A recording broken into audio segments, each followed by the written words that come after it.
Anna Rakel Pétursdóttir. Anna, það 3-0 sigur á móti nýliðum HK Víkings, en 0-0 í hálfleik. Fenguðu meiri mótspyrnu heldur en áttu von á? Nei, við byggumst alveg hörku leik, það skiptir ekki máli hvaða liður maður spila á móti. Við búum okkur alltaf undir bara erfiðasta leik lífsins. En svo komu miklu sparkari til leiks í síðara hálfleik. Lét Don ykkur heyra það? Nei, í rauninni ekki. Við vorum bara að tala að halda ró og vera þolinmóðar af því við vissum allan daginn að við myndum skora. Aðalega bara halda hreinu og spila okkar leik áfram.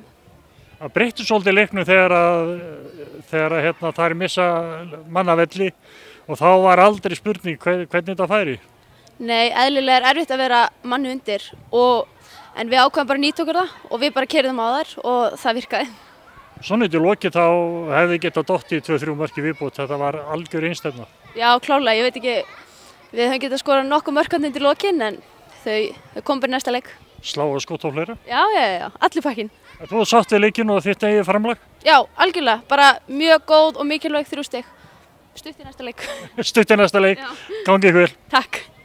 Ekki bara sáttur, heldur himinlifandi á dekkjum frá Yokohama. Þú fær Yokohama dekkin hjá dekkjahöllinni og á dekkjahöllin.is.